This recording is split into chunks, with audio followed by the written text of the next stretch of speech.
और मैं वीरेंद्र गुप्ता। आज समूचा जनपद न सिर्फ दीपावली का पर्व मना रहा है बल्कि साथ ही साथ संत लाल सिंह पटेल के जिस तरीके से रक्षा मंत्रालय में सिलेक्शन हो गया उससे भी समूचा जनपद झूमता नजर दिखाई दे रहा है।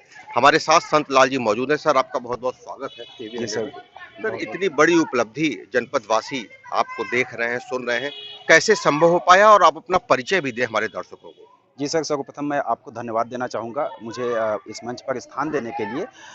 जैसा कि सर ने बताया कि मेरा नाम संतलाल सिंह है। मैं संतलाल सिंह मैंने जो है अंग्रेजी साहित्य से महात्मा गांधी काशी विद्यापीठ से परास्नातक किया, हिंदी साहित्य से भी परास्नातक किया। और उसके बाद प्राचीन इतिहास एवं पुरातत्व से मैंने स्नातक किया। बीएड, एमएड इलाहाबाद विश्वविद्यालय से रहा, एलएलबी भी वहीं से किया। और इसी के साथ-साथ सर मैं तैयारी भी कर रहा था। तैयारी पैरेलल टाइम में चल रही थी और प्रेजेंटली मैं इस समय विनोद बिहारी महतो कोयलांचल विश्वविद्यालय धनबाद झारखंड में बतौर असिस्टेंट प्रोफेसर कार्यरत हूँ। भारत सरकार के कर्मचारी चयन आयोग ने अभी पिछले दिनों कनिष्ठ अनुवादक वरिष्ठ अनुवादक परीक्षा 2020 का अंतिम रिजल्ट जो है घोषित किया है। तो उसमें मुझे भारत सरकार के रक्षा मंत्रालय के controller general of defence account यानी सीजीडीए में बतौर जूनियर ट्रांसलेशन ऑफिसर यानी कनिष्ठ अनुवाद अधिकारी के पद पर चयनित किया गया है।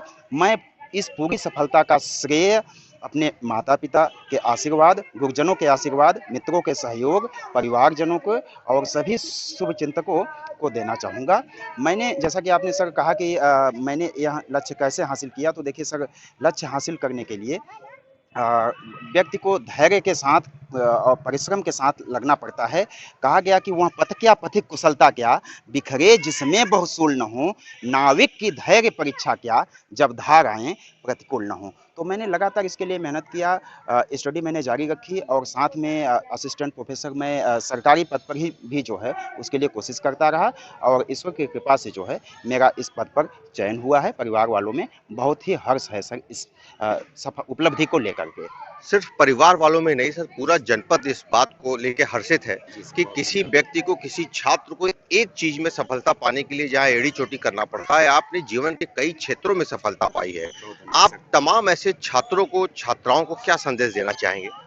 सर, मैं जो भी प्रतियोगी हैं उनको सर्वप्रथम यह संदेश देना चाहूँगा कि जो भी काम करें वह ईमानदारी पूर्वक करें, ऑनेस्टली करें और उसके साथ साथ धैर्य होना बहुत ज़रूरी है। धैर्य के साथ साथ लगन और कठिन परिश्रम के साथ अपने निरंतर पथ पर बढ़ते रहें, लक्ष्य की तरफ बढ़ते रहें। अगर आपने लक्ष्य को एकदम अपने जीवन में रचा लिया, बसा लिया, तो आप निश्चित रूप से सफल होंगे। सफल होने से आपको कोई नहीं रोक सकता। मैं प्रतियोगियों को यही संदेश देना चाहता हूँ। सर, तमाम आज के परिवेश में जहां त्योहार नजदीक है, मिलावटी जो ये मिठाइयां बिक रही हैं और जो पटाखों से जो प्रदूषण फैलता है, इसके लिए संदेश एक जनपदवासी जानना चाहते हैं।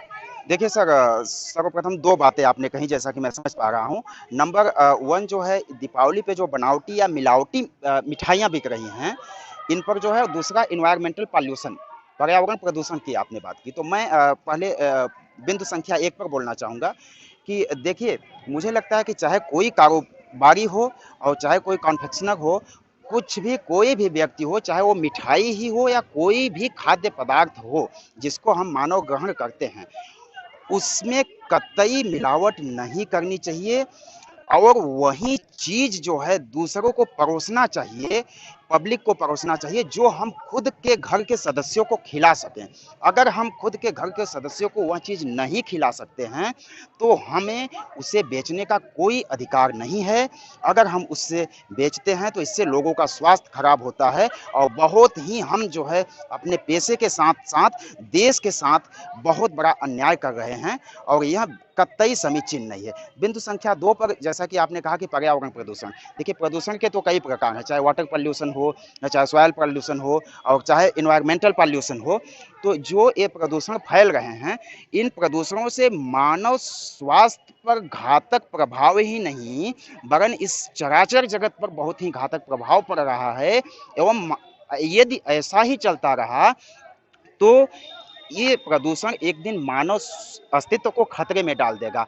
मैं 2 बातें कहना चाहूँगा कि प्रदूषण के प्रति सभी को जागरूक रहना चाहिए, ज़्यादा से ज़्यादा वृक्षारोपण करना चाहिए, जहाँ तक संभव हो साइकिल का प्रयोग करें, मोटरसाइकिल का प्रयोग नहीं करें। आप हम सभी देख रहे हैं कि 107-8 रुपए प्रति लीटर जो है पेट्रोल पहुँच चुका है, 100 के अप्रॉक्सिमेट में जो है डीजल पहुँच रहा है। तो ये सारी चीज़ें हैं। मैं एक पंक्ति बोलना चाहूँगा इस पर जो है कि महानाश है ध्येय अगर तो नए सृजन का क्या होगा, महानाश है ध्येय अगर तो नए सृजन का क्या होगा, और धरती तो बंट जाएगी पर नील गगन का क्या होगा, पर नील गगन का क्या होगा। इसी के साथ सर मैं अपनी कुछ कविताएं अगर आप आदेश दें तो मैं सुनाना चाहूँगा।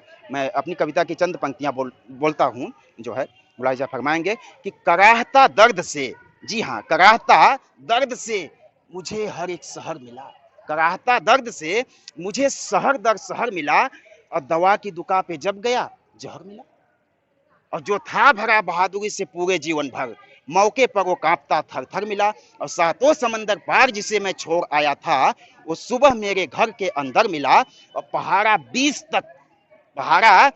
तक जो शख्स कभी न बोल पाया था उसकी बदौलत वो बना अफसर मिला, और जो करता रहा दिन रात कमर तोड़ की मेहनत वो यूं भटकता हुआ दर बदर मिला। और अंतिम पंक्ति है कि हत्या झूठ और फरेब, हत्या झूठ और फरेब के जिस पर मुकदमे हैं, हत्या झूठ और फरेब के जिस पर मुकदमे हैं वो नेता बन देता हुआ लेक्चर मिला, और पढ़ने पाठशाले में जो दिन में शख्स आता था चलाता रात में रिक्शा सड़क पर मिला, चलाता रात में रिक्शा सड़क पर मिला। बहुत बहुत धन्यवाद। बहुत खूब। तो जिस तरीके से प्रोफेसर साहब ने अपनी बातों को रखी है कि मिठाई की आड़ में जहर जो लोग खरीद रहे हैं या जो लोग सेवन कर रहे हैं सचेत हो जाना चाहिए, और कड़ी सजा का प्राविधान का भी मांग प्रोफेसर साहब कर रहे हैं। सर, एक अंतिम चीज, आप प्रोफेसर ही कहलाना पसंद करेंगे कि आप जो नई आपकी नियुक्ति है उसको उस जो है प्रतिभा से लोग जाने आपको? देखिए सर, प्राचीन भारतीय राजनीति ही नहीं वरन आधुनिक राजनीति के महानतम पंडित आचार्य चाणक्य ने कहा था कि एक शिक्षक को साधारण समझने की भूल कदापि नहीं करना, क्योंकि शिक्षक वह व्यक्ति है जिसकी गोद में प्रलय एवं सृजन दोनों खेलते हैं। तो शिक्षक होना अपने आप में बहुत अहम बात है, लेकिन मैं इन दिनों स्ववित्त पोषित कॉलेज में बतौर सहायक आचार्य यानी असिस्टेंट प्रोफेसर कार्यरत हूँ। इसलिए अब चूंकि अपने बेहतरी की तलाश सभी करते हैं, अच्छा, जो शिक्षक चूंकि समाज का मार्गदर्शक होता है और समाज को एक नई दिशा देता है, दशा देता है, गति देता है, तो मैं पुनः शिक्षण कार्य के क्षेत्र में यानी कि यदि परमानेंट गवर्नमेंट जॉब के सेक्टर में मेरी अगर असिस्टेंट प्रोफेसर पे नियुक्ति होती है, अभी एडवर्टीजमेंट नंबर 50 जो कि Uttar Pradesh higher education commission की तरफ से पिछले दिनों अभी परीक्षा हुई है, उसमें भी मैंने परीक्षा दी, तो मैं बिल्कुल जो है उस क्षेत्र में आना चाहूँगा, लेकिन बेहतरी के लिए अभी जो है मैं रक्षा मंत्रालय के controller general of defence account में बतौर जूनियर ट्रांसलेशन अफसर काम करना पसंद करूँगा। बहुत बहुत धन्यवाद। तो आपने देखा कि यही है शायद मिर्जापुर की शान और मिर्जापुर की पहचान। जिस तरीके से ये बिल्डिंग ऐतिहासिक घंटाघर का धरोहर आप देख रहे हैं, उसी तरीके से जनपद मिर्जापुर के तमाम ऐसे बाशिंदे आपको मिल जाएंगे जो होनहार ही नहीं बल्कि एक दूरगामी परिणाम के साथ संदेश भी देना अपने आप को गौरव महसूस करते हैं। मिर्जापुर से टीवी 100 के लिए वीरेंद्र गुप्ता की रिपोर्ट।